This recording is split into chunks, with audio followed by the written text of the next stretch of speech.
the maternity ER was a little nerve-wracking. I was having contractions, and she starts going back and forth with Paul saying, well, it was never sterile, these things don't need to be sterilized, I know proper sterile protocol, you don't, and this was never sterile. And just because somebody is in the medical field doesn't mean they won't cut corners or not do their job properly. Why is it that I have to literally fight with a nurse in order for them to just do proper protocols?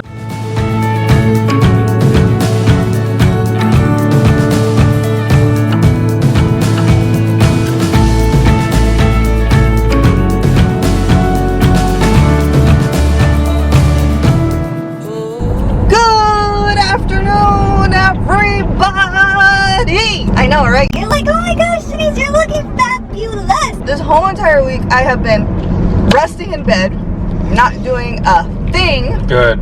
It's just nonstop rest, hydration through my pore, and I'm feeling, feeling great. Look at these arms. Look at these chunky monkey arms. Going to the maternity ER was a little nerve-wracking.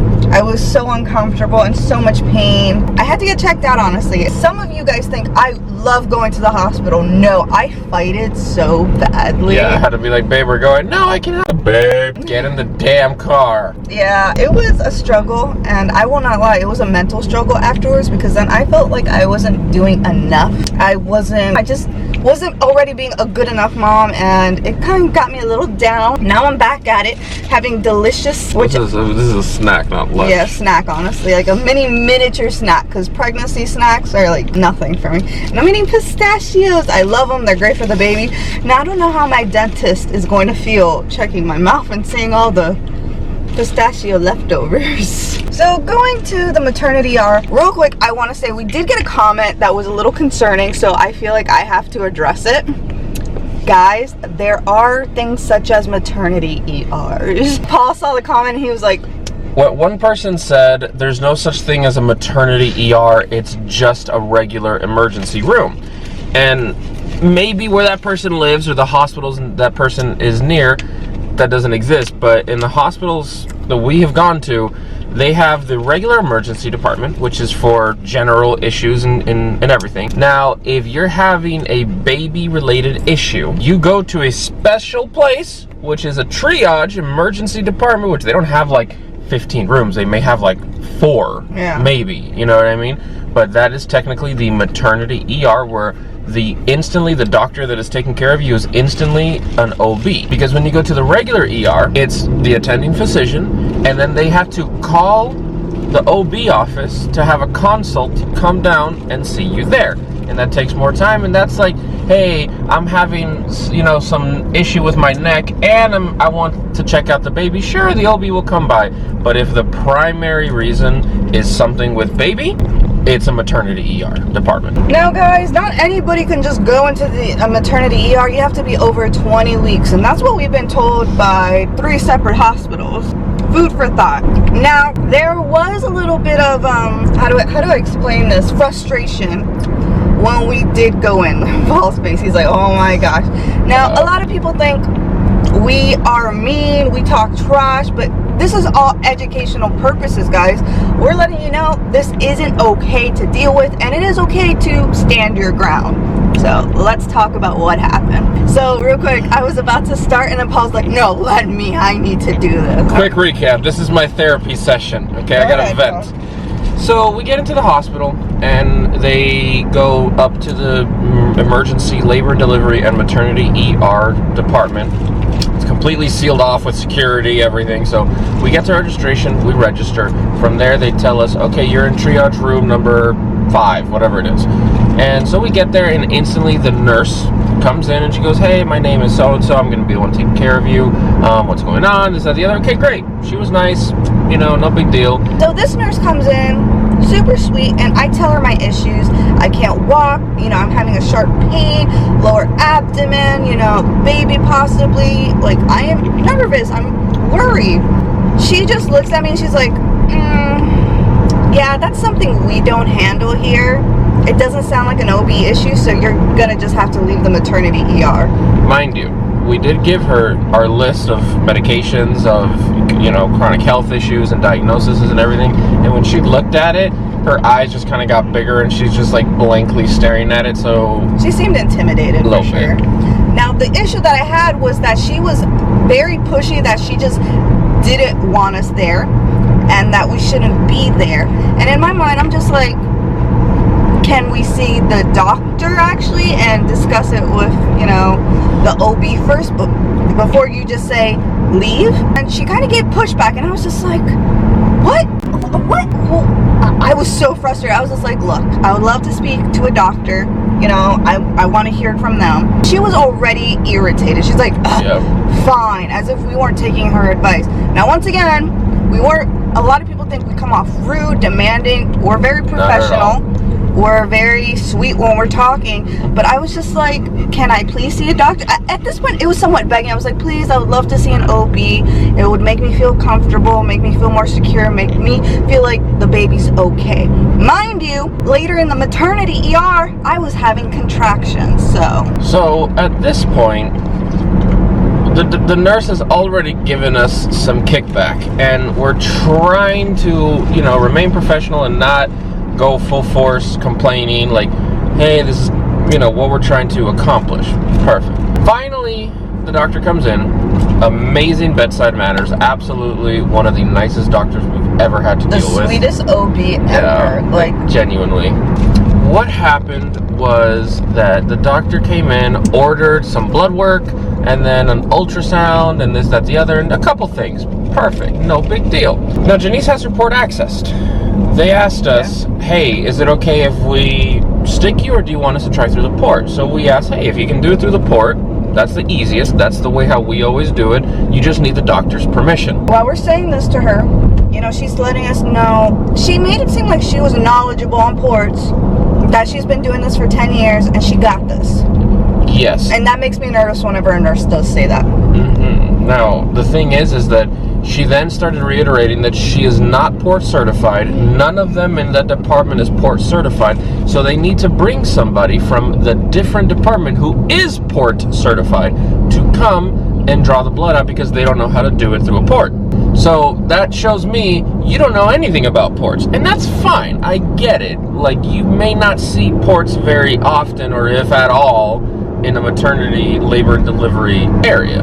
I get that. No problem. So when you don't know nothing about ports, and we have had to deal with it for years on end, please listen to me when I'm telling you how to handle a port. And that's where we get into the next part. The doctor ordered blood work. They bring in this other nurse from a different department to draw the blood out, and she does it exactly 100% correct. She was amazing. She swapped everything where she had to, drew it out, did everything perfectly, because she deals with ports, so I didn't have to like be on top of her watching her. She did everything right. Great. So she leaves, they draw the blood, then the doctor comes in, hey, we're just going to give you some fluids right now and get you started on that. Cool. The nurse gets the IV bag, the saline bag, puts it on the little pole, gets the tubing out, because it's a pump, not just a gravity drip. She literally takes everything, all the caps, all the little things off, and this line is just touching anything and everything. Her hands, she's not wearing gloves, her hands, the side of the bag, her shirt, like this, the little spike is touching everything. And I'm looking at her and I'm like, you can't use that line anymore. And she goes, what?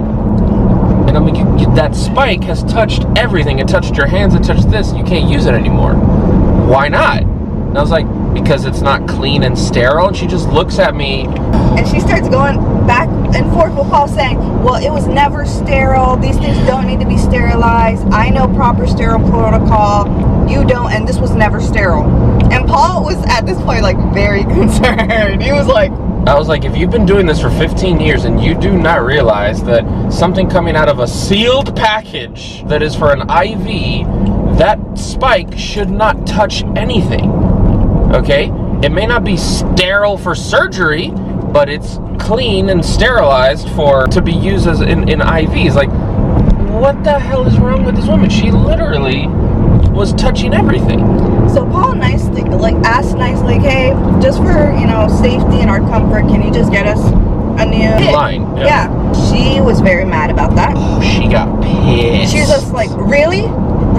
Okay, you know what? Sure, fine. And grabbed everything, threw it in the trash can with an attitude, and walked out. No, not walked out. Stormed out of the room and slammed the door. So I was like, oh yeah, this is gonna be one of these fun days. And she said she was gonna come back. Never came back. Never came back. Another nurse came back, and she was the one handling us from there. She did everything amazing. And I just asked her, I was like, hey, when you connect the line, please alcohol swab. And she's like, yeah, I understand, no problem. And there you go. She did everything perfect, no issue. So I was like, why is it that I have to literally fight with a nurse in order for them to just do proper protocols? Like, you shouldn't touch, even if it's just a peripheral line, you shouldn't be touching everything, because that is an increased risk of infection. You know, it's very simple. And those are those issues that I hate having to deal with. And again, you can't tell that nurse that she's wrong. She's been doing this for 15 years. You can't tell her that she's doing something wrong. Don't get me wrong, I get it. They have years of experience, 100%, I understand that. But if you even say it yourself, you never deal with ports, you don't know nothing about ports, if I tell you, please go the extra precaution, because this is a catheter that goes directly to my wife's heart. That was our ER trip. Now, a lot of you guys may think wherever we go, we fight, we argue, we try to have issues. No, we just know our worth. We know our worth. We have standards, which everybody should have. And whenever I do see comments like that, I feel bad for the people, because I'm like, you don't have standards for yourself. I feel like they don't respect themselves, in a sense, to be able to speak up for themselves. And it is okay to advocate. It is okay to say, hey, I'm not comfortable with that. And a lot of people feel that when you advocate and stand up for yourself, you are being extra, you're being rude, you're being too demanding, and that is not true. And just because somebody is in the medical field doesn't mean they won't cut corners or not do their job properly. Guys, I don't know how many times, because I have a port, I have other chronic illness warriors out there telling me, I also did have a port, past tense, did, and of course I had a nurse who thought they knew everything and gave me sepsis. And then they had to take the port out because of it. Yep. So there is a reason why I've had my port for such a long time. I'm always advocating, Paul's always advocating for me, and you know, this is my health, and your health should always come first. After dealing with said nurse, our new nurse was very, very kind. Amazing. She was on top of it. And again, I'm not looking to fight with every single person. It's just, I want to have my wife taken care of in the appropriate way, just how she does for me. And I'm sorry, I don't care to hurt somebody's feelings if telling them, you don't know what you're doing, if it's going to help protect my wife's life and little Sushi's life. I don't care. Honestly, if you're in the medical field and you can't take constructive criticism, that's alarming, because that's somebody else's health that you got to consider. And if you're not willing to listen to them, you shouldn't be in the medical field. If it's something that you don't know and you don't deal with, you should kind of be more open. Wait, how long have you had your port?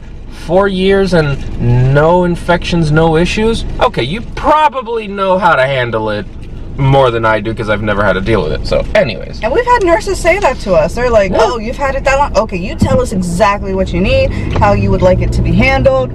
And that's amazing bedside manner. Now, the doctor did order a ultrasound of Janice's kidneys to check to see if there's any kidney stones, any issues there.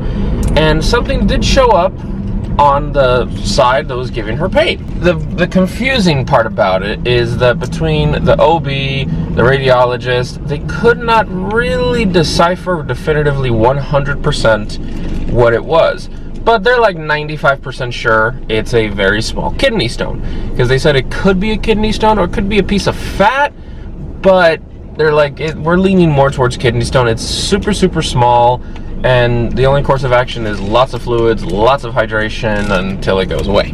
Yeah, the doctor was just like, keep your port access. Mm-hmm. Keep doing hydrations at home, and they're like, that's gonna help you get over this hump, which it truly did. It did mess with me mentally, because then I felt like, what did I do wrong in this pregnancy to get a kidney stone? And guys, I'm here to tell you, I did absolutely nothing wrong. When it comes down to pregnancy, just things go haywire. And there's no need to beat yourself up. I literally was beating myself up so badly yesterday, and I just had to take a breath in and be like, my body is just doing its own thing. It's out of my control, and all I can do is my best to make sure the baby's a-okay. I'm doing right by the baby and eating the best that I can, you know, hydrating as much as I can, and that's all I can do. Honestly, that was our update. I won't lie, this vlog is already long enough from all the things we had to say. So there's going to be a part 2. When I say part 2, we're still not even at my dentist appointment yet, and we haven't even talked about that. And then watch out for the next vlog, guys. We'll be talking to the dentist about these teeth, which I am not excited about.